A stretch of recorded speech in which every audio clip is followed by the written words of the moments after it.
terbaik. Saya ambil dua-duanya. Optik Melawai, when you expect the very best. Kira media ini masih muda-muda ya.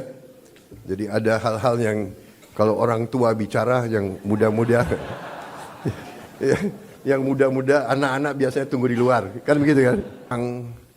Kepada petani dan nelayan yang mengalami kesulitan membayar sekian belas tahun, kemudian juga berbagai bantuan langsung,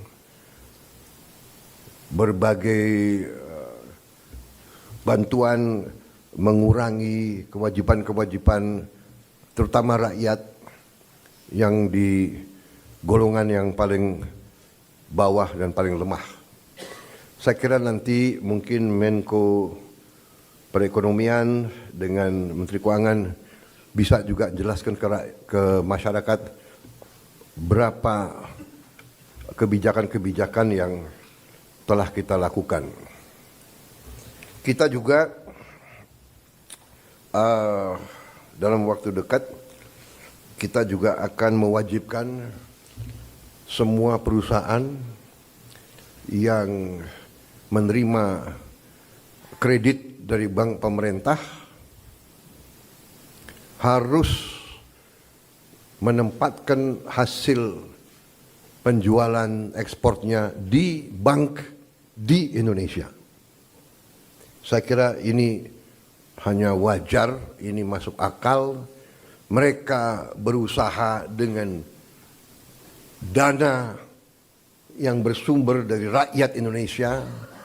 Setelah mereka berusaha dan mereka lakukan penjualan, hasil penjualannya wajar kalau ditaruh di bank di Indonesia.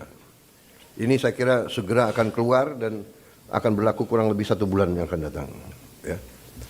Jadi ini adalah sesuatu yang logis, yang masuk akal. Kemudian saya juga sudah memberi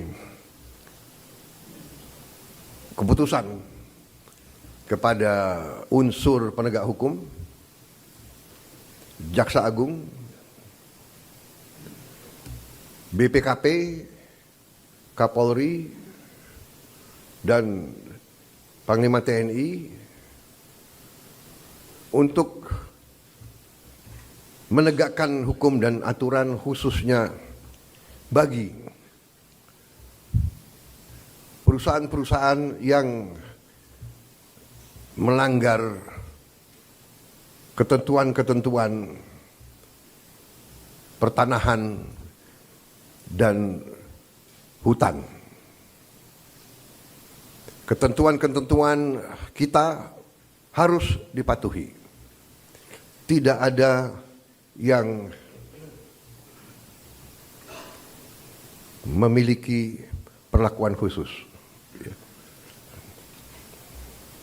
Bagi mereka yang sudah diberi kesempatan berkali-kali untuk menyelesaikan kewajiban-kewajibannya dan tidak melakukan, ya pemerintah akan melaksanakan kewajibannya, mencabut izin dan menguasai kembali lahan-lahan tersebut. Apalagi lahan-lahan itu adalah hutan lindung dan sebagainya.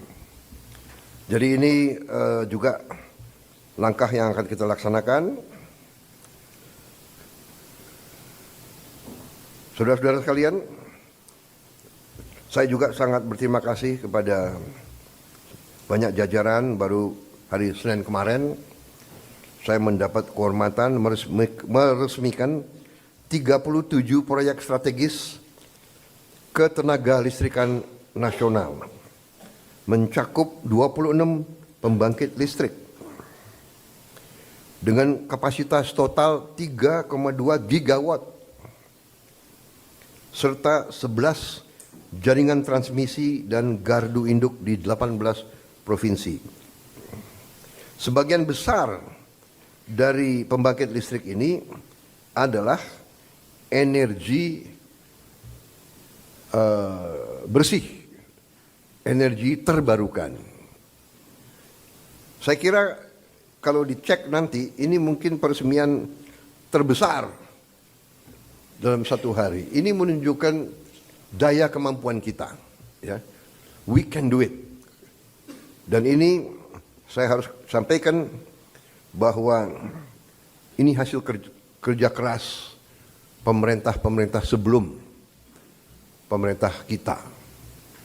Jadi marilah kita selalu menghormati semua pihak, semua yang telah bekerja keras, pendahulu-pendahulu kita. Kita sampai di sini bukan seketika. Kita sampai di sini karena perjalanan jauh. Pembangunan suatu bangsa bukan pembangunan 1 tahun, 5 tahun, 10 tahun. Pembangunan suatu bangsa adalah puluhan tahun. Apa yang dirintis Bung Karno, kita nikmati sekarang. Apa yang diteruskan oleh Pak Harto, kita teruskan, kita nikmati sekarang. Demikian, presiden demi presiden, Pak Habibie, Gus Dur, Ibu Mega, Pak Jokowi, ini terus. Jadi contohnya saya baru 3 bulan menjabat, saya sudah resmikan proyek yang dilaksanakan mulai 2015, bayangkan. Jadi inilah yang saya minta menjadi alur bernegara kita. Kita ini melanjutkan suatu long march, perjalanan jauh. Estafet demi estafet kita terima. Baru nanti kita akan mencapai cita-cita kita. Saya sangat optimis bahwa kita akan sampai ke situ. Saudara-saudara, sementara itu yang saya sampaikan, teman-teman media saya kira cukup banyak bahan ya. Sekarang akan saya sampaikan hal-hal yang belum perlu Anda dengar. Kan begitu kan? Saya kira media ini masih muda-muda ya. Jadi ada hal-hal yang kalau orang tua bicara yang muda-muda, yang muda-muda, anak-anak biasanya tunggu di luar. Kan begitu kan? Ya. Terima kasih sementara. Ya. Terbaik, saya ambil dua-duanya. Optik Melawai, when you expect the very best.